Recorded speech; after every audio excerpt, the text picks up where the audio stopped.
할렐루야. 주 안에서 사랑하는 성도님들, 오늘은 4월 25일 월요일이고요. 히브리서 8장의 말씀을 함께 읽고 묵상하는 날입니다. 2월부터 묵상 노트를 지금까지 꾸준히 작성하셨던 분들이라고 한다면 아마 3개월 분량의 묵상 노트가 아마 빽빽하게 채워져서 굉장히 뿌듯함을 느끼실 거라고 생각이 듭니다. 그러나 혹시 중간에 포기하셨던 분들이라 할지라도 다시 새롭게 시작하시기를 권면드리고 싶습니다.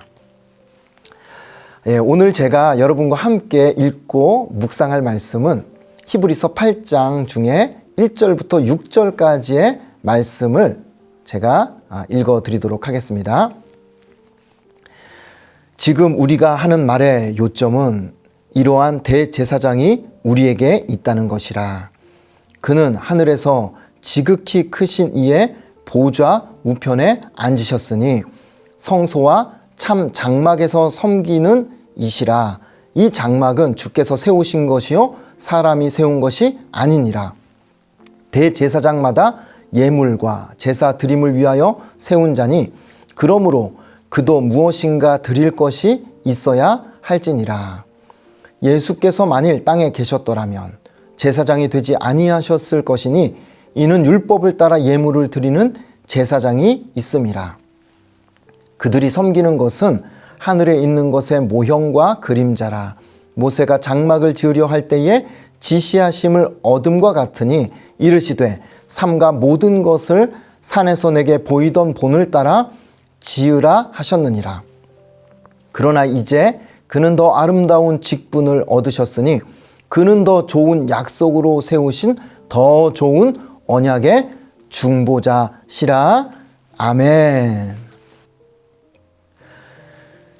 지금까지 여러 목사님들께서 전해주셨던 것처럼 히브리서의 주제는 예수 그리스도입니다. 그 예수님은 율법으로 상징되는 모세, 성막, 제사장, 제사 제도보다 그리고 천사보다도 더 위대하신 분이라고 히브리서는 우리에게 전하고 있는 거죠. 그 예수님 안에서 우리가 참된 안식을 누릴 수 있고 그리고 핍박을 이겨낼 수 있다고 격려하는 성경이 말하자면 히브리서의 핵심 메시지라고 할 수 있겠습니다. 오늘 우리가 읽은 히브리서 8장 1절을 보시면 지금 우리가 하는 말의 요점은 이러한 대제사장이 우리에게 있다는 것이라. 여러분, 대제사장이 우리에게 있다는 것, 이것은 바로 예수님을 가리켜서 하시는 말씀이죠. 예수님이 대제사장 되신다는 것을 이해하려면 우리가 이 구약시대 대제사장의 역할을 좀 이해할 필요가 있습니다. 구약시대 대제사장의 역할이 무엇입니까? 이걸 선지자의 역할과 대조해서 이해하면 참 쉽죠. 선지자가 하나님 편에 서서 백성에게 나아가 하나님의 뜻을 전하고 선포하는 사람이 선지자라고 한다면 반대로 백성의 편에 서서 하나님께 나아가 백성의 죄의 용서를 구하는 사람은 바로 대제사장이라고 할 수 있겠습니다. 그래서 성경을 보면 1년에 한 차례 속죄일 날 대제사장은 백성의 모든 죄를 다 짊어지고 성소를 지나 지성소까지 들어가서 제사를 통해 백성의 죄를 속하는 아주 귀한 이 일을 감당하는 것이 대제사장의 중요한 역할인 거죠. 자, 그런데 여러분, 그렇게 특별한 대제사장이라도요, 하나님 앞에서는 그 역시 죄인입니다. 그러니 1년에 한 번 본인을 포함해서 백성 전체의 죄를 하나님 앞에서 용서받더라 할지라도 다음 해가 되면 또 다시 속죄일 날 제사를 통해서 죄 용서를 또 받아야 하는 거죠. 이것이 매년 반복이 되는 겁니다. 용서받고 그 다음 해가 되면 또 용서를 받고, 그러던 속죄가 예수님이 오시면서 완전히 달라지게 되죠. 자, 그것을 어제 우리가 읽었던 히브리서 7장 27절에서는 뭐라고 말씀하냐면요, 그는 저 대제사장들이 먼저 자기 죄를 위하고 다음에 백성의 죄를 위하여 날마다 제사 드리는 것과 같이 할 필요가 없으니 이는 그가 단번에 자기를 들여 이루셨음이라. 구약의 대제사장들과는 차원이 다르다는 겁니다. 어떻게 다릅니까? 단번에라는 단어가 굉장히 중요한 단어죠. 이 말인즉슨 대제사장 되신 예수님은 매년 반복되는 제사가 아니라 그냥 단 한 번으로 모든 인간의 죄를 속죄하셨다는 뜻입니다. 십자가에서 자기 몸을 희생 제물로 내어 드릴 때에 그 피로 말미암아서 영원한 속죄, 영원한 용서, 영원한 구원을 이루셨다라고 말씀하는 것입니다. 그래서 더 이상 지성소가 필요 없게 된 것이죠. 그 증거로 예수님이 죽으심과 동시에 성소와 지성소 사이에 있던 휘장이 찢어지는 역사가 일어나게 된 것이 바로 이것입니다. 더 이상 지성소로 들어가서 인간의 죄를 대속하는 속죄가 필요 없다는 거예요.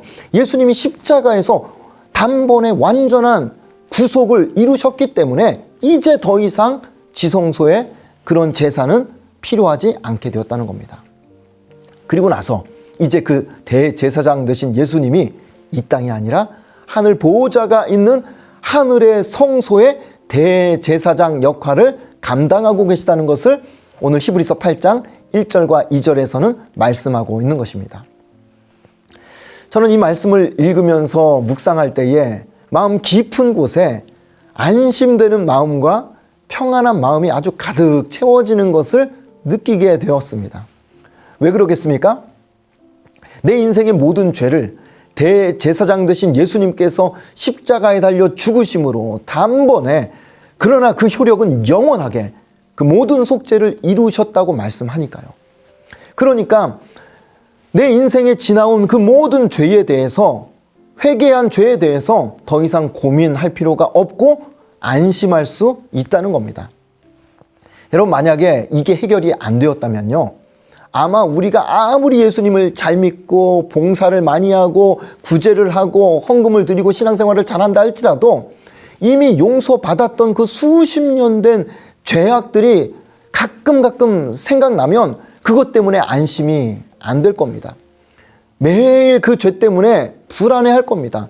그래서 그 죄를 가지고 나가서 또 용서해 주세요. 용서해 주세요. 돌아서면 안심이 안 되니까 또 하나님 앞에 나와서 또 용서해 달라는 이런 기도를 죽을 때까지 아마 하게 될 겁니다. 그 말인즉슨 죽을 때까지 죄사함의 은혜를 누리지 못한 채 매일 불안하고 매일 두려운 신앙생활을 할 수밖에 없었을 거라는 것이죠. 그러니 여러분, 예수님이 우리의 대제사장이 되어서 십자가에서 완벽하게 화목제물로 드려지시고, 그래서 하나님과 원수되었던 우리가 하나님의 자녀로 부름받아 이렇게 복된 삶을 살아간다는 것이 여러분 얼마나 감격스러운 일이겠는가 하는 것입니다. 게다가 더더욱 감사한 말씀이 무엇이냐면 6절에 여러분 한번 보십시오. 6절 말씀 보시면, 그러나 이제 그는 더 아름다운 직분을 얻으셨으니 그는 더 좋은 약속으로 세우신 더 좋은 언약의 중보자시라. 여러분 여기 잘 보시면 더 세 번이나 나오죠. 더 아름다운 직분, 더 좋은 약속, 더 좋은 언약의 중보자. 이 말을 뒤집어 보자면 이전의 직분도 아름다운 직분이었던 거예요. 이전의 약속도 나쁜 약속이 아니라 좋은 약속이었습니다. 이전의 중보자도 좋은 언약의 중보자였던 것은 사실이지만 예수님이 오시면서 대제사장 되신 그 예수 그리스도께서 이 땅에 오셔서 십자가를 지심으로 완전한 구속을 이루시면서 그는 더 아름다운 직분을 얻으셨고, 그는 더 좋은 약속을 주셨고, 그는 더 좋은 언약의 중보자가 되어 주셨다고 말씀하는 것입니다. 뭐가 그렇게 더 좋은가? 부연 설명을 드리자면요, 옛 언약 시대에는 언약을 지키지 않으면 하나님께서 그 죄를 다 기억하십니다.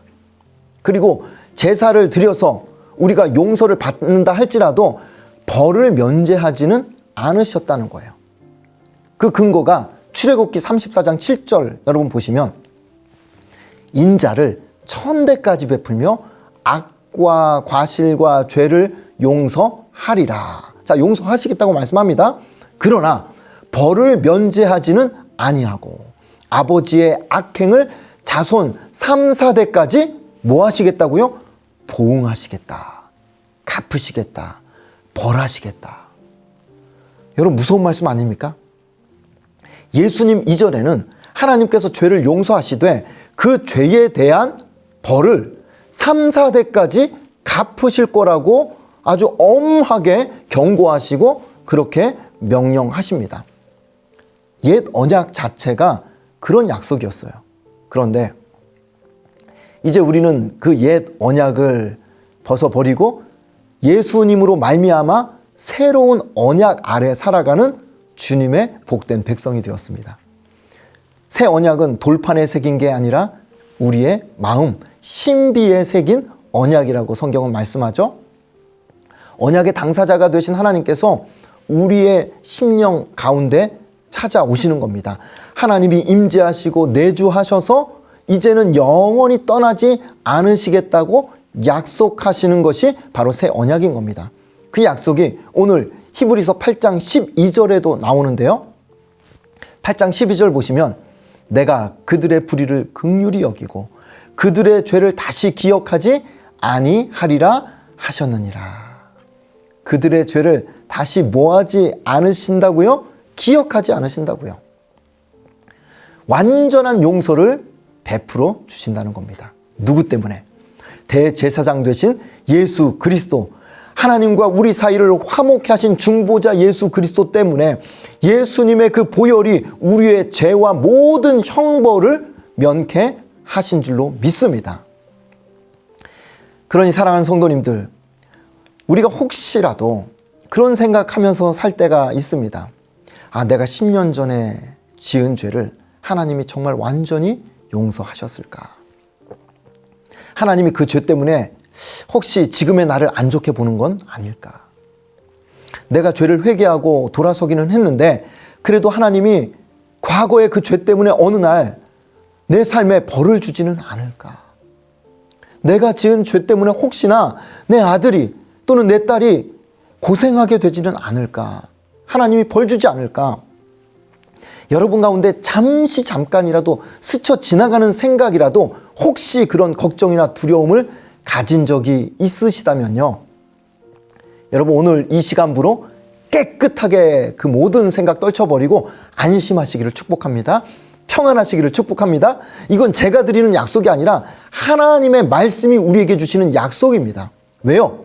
우리에게 있는 대제사장 되신 예수 그리스도께서 십자가에 자기 몸을 제물로 드려 피 흘리심으로 단번에 속죄로 영원한 구원을 이루셨다고. 그래서 하나님께서 더 이상 죄를 묻지 않으시고 죄로 인한 형벌을 우리에게 내리지 않겠다고 약속하신 것이 바로 성경이 우리에게 주시는 분명한 약속인 겁니다. 그래서 하나님이 더 이상 우리가 회개하고 돌아선 그 죄를 다시 꺼내지 않으신다는 거예요. 들춰 보이지도 않으시고 심지어 기억하지도 않으신다고 약속하십니다. 그러니 여러분, 오늘 하루 대제사장 되신 예수 그리스도께서 나와 함께 하시며 하나님 보좌 우편에서 오늘도 내 편을 들어주신다는 이 약속을 굳게 붙들고 부디 안심하시고 평안하시기를 예수님의 이름으로 축복드립니다. 기도하겠습니다. 하나님 아버지, 오늘도 우리가 모든 죄와 사망의 권세를 아래서 벗어나 평안과 자유함을 누릴 수 있는 것은 오직 예수 그리스도의 십자가 보혈 때문인 줄로 믿습니다. 대제사장 되신 예수님께서 십자가에서 단번에 그리고 영원한 속죄를 이루셨기 때문에 오늘도 우리는 죄에 얽매이지 아니하고 자유함으로, 기쁨으로, 감사함으로 주님 앞에서 살아가는 줄 믿습니다. 우리 가운데 어느 누구라도 지나온 과거 죄에 대해서, 용서받은 죄에 대해서, 이미 회개하고 돌아선 죄에 대해서 묶여있지 않게 하여 주시옵시고 그 죄로 인하여서 걱정하거나 두려워하지 않게 하여 주시옵시고 형벌을 면하게 하신 그 하나님 안에서 평안하며 안심하며 살아가는 복된 우리 모두가 되게 하여 주옵소서. 감사하오며 예수님의 이름으로 축복하며 기도합니다. 아멘.